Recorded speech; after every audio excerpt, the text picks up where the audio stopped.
قرآن کریم کی فضیلت۔ لبنان کا سب سے مالدار آدمی ایمپل البستانی تھا۔ اس نے اپنے لیے ایک خوبصورت علاقے میں جو کہ بیروت کے ساحل پر واقع تھا قبر بنوائی کہ مرنے کے بعد مجھے اس قبر میں دفن کیا جائے۔ اس کے پاس اپنا ذاتی جہاز تھا اور جب دھماکہ ہوا تو وہ جہاز سمیت سمندر میں ڈوب گیا۔ لاکھوں ڈالر خرچ کرنے کے بعد اس کے جہاز کا پتہ تو چل گیا، لیکن لاش نہیں مل سکی جسے اس قبر میں دفن کیا جائے جو اس نے اپنے لیے بنوائی تھی۔ نمبر 2، برطانیہ کا ایک بہت زیادہ مالدار آدمی ایک یہودی روب تشلر تھا۔ وہ اتنا دولت مند تھا کہ کبھی کبھی حکومت اس سے قرض لیتی تھی۔ اس نے اپنے عظیم الشان محل میں ایک کمرہ اپنی دولت رکھنے کے لیے مختص کیا تھا جو کہ ہر وقت سیم و زر سے بھرا ہوا رہتا تھا۔ ایک دفعہ وہ اس کمرے میں داخل ہوا اور غلطی سے دروازہ بند ہو گیا۔ دروازہ صرف باہر سے کھل سکتا تھا، اندر سے نہیں۔ اس نے زور زور سے چیخو پکار شروع کی، لیکن محل بڑا ہونے کی وجہ سے کسی نے اس کی آواز نہ سنی۔ اس کی عادت تھی کہ وہ کبھی کبھی بغیر کسی کو بتائے کہیں کہیں ہفتے ہفتے غائب رہتا تھا۔ جب وہ کسی کو نظر نہیں آیا تو گھر والوں نے سوچا کہ حسب عادت کہیں گیا ہوا ہوگا۔ وہ برابر چیختا رہا یہاں تک کہ اسے سخت بھوک اور پیاس لگی۔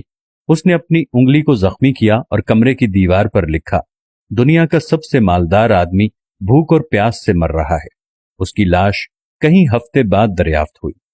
یہ پیغام ہے ان لوگوں کے لیے جو سمجھتے ہیں کہ مال و دولت ہی ہر مشکل کا حل ہے اور دنیا کی ہر ضرورت اس سے پوری کی جا سکتی ہے۔ دنیا سے جانا ایک بہت بڑا حادثہ ہے، لیکن ہم نہیں جانتے کہ کب، کیسے اور کہاں جانا ہے۔ انسان سفر پر جاتا ہے اور پھر واپس آتا ہے، گھر سے باہر جاتا ہے اور پھر لوٹتا ہے، لیکن جب دم نکل جائے تو پھر کوئی لوٹتا نہیں ہے۔ مبارکباد کے قابل ہیں وہ لوگ جو کسی پر ظلم نہیں کرتے، نہ کسی سے نفرت کرتے ہیں، نہ کسی کا دل زخمی کرتے ہیں، اور نہ ہی اپنے آپ کو کسی سے برتر سمجھتے ہیں، اس لیے کہ ایک نہ ایک دن سب کو جانا ہے۔ ایک آدمی ٹیکسی میں بیٹھا تو دیکھا کہ ڈرائیور قرآن سن رہا ہے۔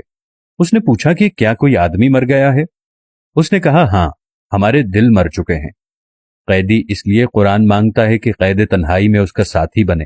مریض ہسپتال میں اس لیے قرآن مانگتا ہے کہ اللہ اس کے مرض کو دور کرے، اور مردہ قبر میں تمنا کرتا ہے کہ کاش میں قرآن پڑھتا تو آج قبر میں میرا غمخوار ہوتا۔ آج نہ ہم قیدی ہیں، نہ ہم مریض ہیں، اور نہ ہی ہم مرے ہوئے ہیں کہ قبر میں قرآن کی تمنا کریں۔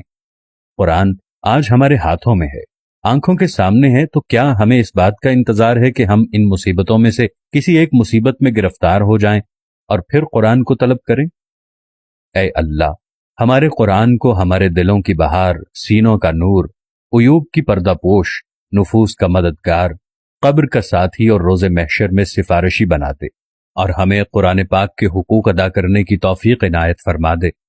ہمارے رب ہمیں قرآن پر ایمان لانے، پڑھنے اور اسے زبانی سیکھنے اور سمجھنے اور عمل کرنے اور دوسروں تک پہنچانے کی توفیق عطا فرما۔ میں اپنے تمام دیکھنے والوں سے یہ گزارش کرتا ہوں کہ قرآن کی قدر کیجیے۔